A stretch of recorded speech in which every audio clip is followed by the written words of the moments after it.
આપણે આપણા રિટાયરમેન્ટની પ્લાનિંગ કરતા હોય, ફાઇનાન્શિયલ પ્લાનિંગ કરતા હોય કે પછી ગવર્મેન્ટની સેફ સ્કીમ્સ શોધતા હોય જેમાં આપણે ઇન્વેસ્ટ કરી શકીએ, તો પીપીએફ અને એનપીએસ આ બંને આપણા ધ્યાનમાં આવતી હોય છે.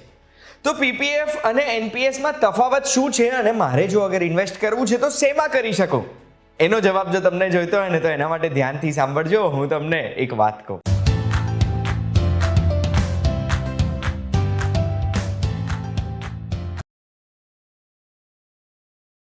એક વાત કહું, આપનું સ્વાગત છે. મારું નામ છે ગુંજ ઠક્કર. આ વિડીયોમાં આપણે પીપીએફ અને એનપીએસની સંપૂર્ણ માહિતી તો મેળવીશું જ, એના સિવાય કેલ્ક્યુલેશન કરીને પણ જોઈશું કે કઈ સ્કીમમાં ઇન્વેસ્ટ કરવાથી આપણને કેટલું રિટર્ન મળે છે અને છેલ્લે નક્કી કરીશું કે કઈ સ્કીમ આપણા માટે સારી છે. તો સૌથી પહેલા એક ટેબલ બનાવીએ છીએ. આ ટેબલમાં એક બાજુ પીપીએફ છે, એક બાજુ એનપીએસ છે. તો સ્કીમ કેવી છે?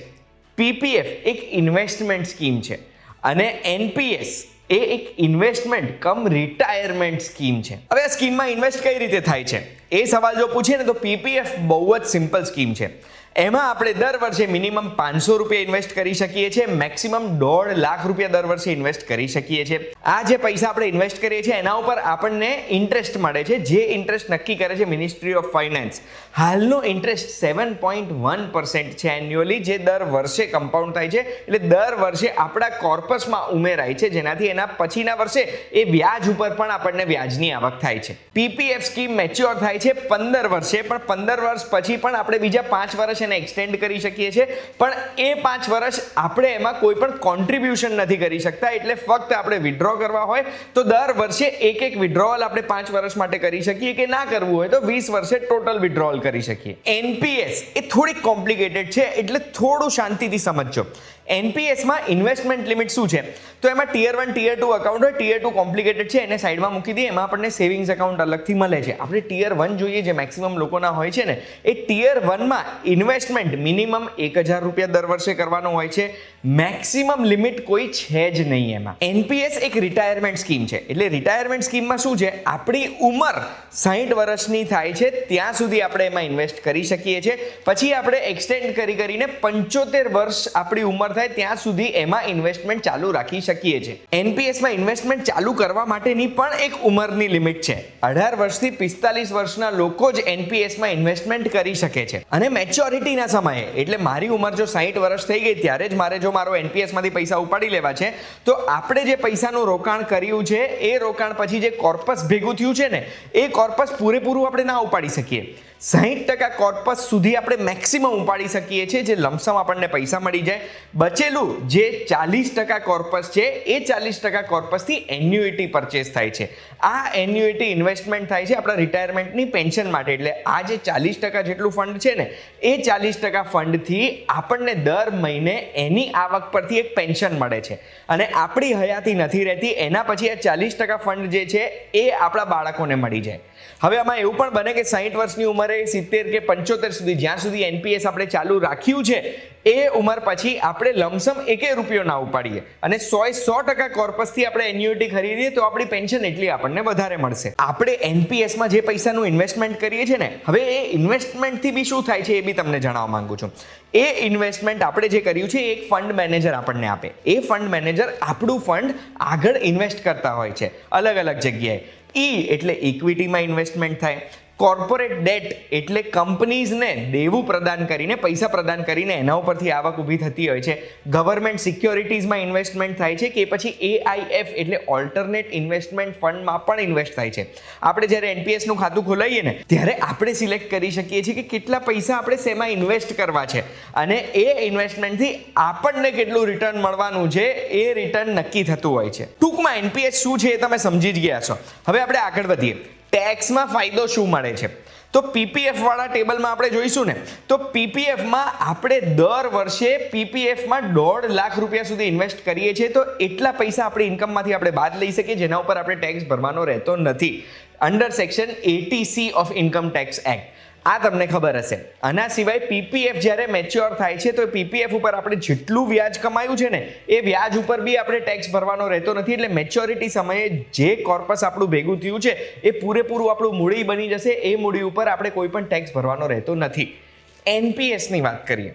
એનપીએસમાં આપણને 1.5 લાખ રૂપિયા સુધીનો સેક્શન 80C વાળો ફાયદો તો મળે જ છે, પણ માની લો આપણે બીજી કોઈ જગ્યાએ 1.5 લાખ રૂપિયા સુધી ઇન્વેસ્ટ કર્યા છે, તો એના પછી બી આપણે 50,000 રૂપિયા જો અગર એનપીએસમાં ઇન્વેસ્ટ કરીએ છીએ તો સેક્શન 80CCD ના પ્રમાણે એ 50,000 રૂપિયા ઉપર પણ આપણે ટેક્સ ભરવાનો રહેતો નથી આપણી આવકમાંથી. અહીંયા આપણને ઇન્કમ ટેક્સમાં બીજા 50,000 રૂપિયા બાદ લેવાનો ચાન્સ મળે છે.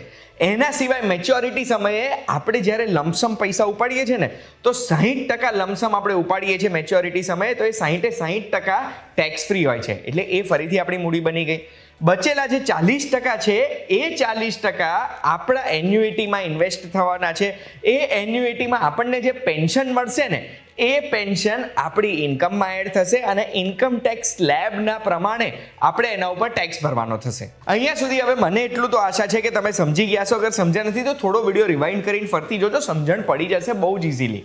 હવે આપણે કેલ્ક્યુલેશન કરીશું તો પણ ચાન્સ છે કે તમને સમજણ પડી જાય. પીપીએફની વાત કરીએ તો પીપીએફ સિમ્પલ છે. આપણે માની લો 15 વર્ષ માટે ઇન્વેસ્ટમેન્ટ કરીએ છીએ, દર વર્ષે લાખ રૂપિયા ઇન્વેસ્ટ કરીએ છીએ અને હાલમાં જે 7.1% રિટર્ન મળે છે એ અગર જો આપણને મળે તો 15 વર્ષ પછી પીપીએફમાં આપણે રોક્યા હશે 15 લાખ રૂપિયા, જેની સામે આપણી મૂડી થઈ ગઈ છે 27 લાખ રૂપિયાથી થોડીક વધારે, એટલે 12 લાખ રૂપિયાનો આપણને ફાયદો મળ્યો છે. અને આ 27 લાખ રૂપિયા આપણી મૂડી બની ગઈ છે ટેક્સ ફ્રી. એનપીએસની જો અગર આપણે વાત કરીએ છીએ તો એનપીએસમાં આપણે દર વર્ષે લાખ રૂપિયા 45 વર્ષની ઉંમરથી અગર ઇન્વેસ્ટ કરવાના ચાલુ કર્યા છે તો 60 વર્ષની ઉંમરે આપણે ઇન્વેસ્ટ કરેલા હશે 15 લાખ રૂપિયા. હવે એનપીએસમાં માની લો અલગ અલગ જગ્યાએ ઇન્વેસ્ટમેન્ટ થયું છે ને, આપણને 10% રિટર્ન જો અગર મળે છે તો એ 10% રિટર્ન લેખે આપણી ટોટલ મૂડી બની ગઈ હશે 34 લાખ રૂપિયા આશરે 15 વર્ષ પછી. આ જે 34.8 લાખ રૂપિયા છે એના 60% અગર આપણે ઉપાડી લઈએ છીએ લમસમ તરીકે તો 20,90,000 21 લાખ રૂપિયા જેવા આપણને ઉપાડવા મળશે. આ મૂડી આપણી થઈ ગઈ છે ટેક્સ ફ્રી. બીજા બચેલા 13-14 લાખ રૂપિયા જે છે એનાથી એન્યુઇટી પરચેસ થશે. એ એન્યુઇટી ઉપર આપણને દર મહિને વ્યાજ મળે છે. માની લો 6% વ્યાજ મળે છે આ પૈસા ઉપર વાર્ષિક લેખે. તો એવા સંજોગોમાં આપણી પેન્શન થઈ ગઈ છે 6,900 સમથિંગ, એટલે આશરે દર મહિને 7,000 રૂપિયા આપણને પેન્શન મળશે. આપણી હયાતી નથી રહેતી, એના પછી આપણા લીગલ વારસદારને આ 13-14 લાખ રૂપિયાની જે એન્યુઇટી આપણે પરચેસ કરી હતી એ પૂરેપૂરી મૂડી મળી જશે. અહીંયા સુધી તમે સમજી જ ગયા છો. હવે સવાલ એ છે કે આપણે કરવું શું જોઈએ, પીપીએફ કે એનપીએસ? તો એનો જવાબ મારા મતે તો છે બંને કરવું જોઈએ. કેમ બંને કરવું જોઈએ? સૌથી પહેલા તો ટેક્સ બેનિફિટ બંનેમાં મળે છે. આપણે રિટાયરમેન્ટ વખતે કે પછી મેચ્યોરિટી વખતે ટેક્સ ફ્રી મૂડી બંનેઓ આપણને આપે છે. એનપીએસમાં આપણને ઓપ્શન છે પેન્શન મેળવવાનો, અને એનપીએસમાં આપણને વધારાની આવક પર જે 50,000 રૂપિયા એક્સ્ટ્રા આપણે ઇન્વેસ્ટ કરી શકીએ છીએ ટેક્સ બચાવવા માટે, એનો પણ ઓપ્શન છે. પીપીએફ ઓછું રિટર્ન આપે છે પણ ફિક્સ આપે છે, 7% રિટર્ન પાક્કું છે. એનપીએસમાં ઇક્વિટી ઉપર ઇન્વેસ્ટ થવાનું છે, ફંડ મેનેજરથી નક્કી થવાનું છે, એટલે કદાચ એનપીએસ થોડુંક રિસ્કી હોઈ શકે. પણ પીપીએફ અને એનપીએસની મિક્સ કરીને જો આપણે ઇન્વેસ્ટમેન્ટ કરીએ છીએ તો આપણે બધી રીતે આપણું ફ્યુચર સિક્યોર કરી દઈએ છીએ. એનપીએસમાં આપણને એવા પણ ઓપ્શન છે કે આપણે ઇન્વેસ્ટમેન્ટ ચાલુ કર્યું એના પછી આપણે ફંડ મેનેજર ચેન્જ કરી શકીએ, આપણા પર્સન્ટેજ ચેન્જ કરી શકીએ. એ બધા ઓપ્શન મેં આપેલા છે. એના ઉપર મેં એક વિડીયો પણ બનાવેલો છે, એ વિડીયોની લિંક મેં ડિસ્ક્રિપ્શનમાં મૂકી છે. એનપીએસમાં જો તમે તમારું કેલ્ક્યુલેશન કરવા માંગો છો તો એના માટે એનપીએસ કેલ્ક્યુલેટર, જેના મેં તમને ચાર્ટ દેખાડ્યા હતા, એની લિંક પણ મેં ડિસ્ક્રિપ્શનમાં મૂકેલી છે. બેસિકલી આ વિડીયો જોયા પછી તમારું રિટાયરમેન્ટ પ્લાન કરવા માટે તમારે શું કરવાનું એ તમારા મગજમાં ચોખ્ખું થઈ ગયું હશે. પ્લાનિંગ જેટલું વહેલા શરૂ કરીશું એટલો આપણને ચક્રવૃત્તિ વ્યાજનો ફાયદો મળશે. કમ્પાઉન્ડિંગ બેનિફિટ મળવાથી આપણને કેટલા ફાયદા થઈ શકે એક વાત કહું, રેગ્યુલરલી હું તમને જણાવતો જ રહું છું. અને આ વિડીયોની માહિતીથી જો કંઈક નવું જાણવા મળ્યું હોય તો બસ આવી જ માહિતી માટે એક વાત કહું, જોતા રહેજો. આપણે ફરી મળીશું. ધન્યવાદ.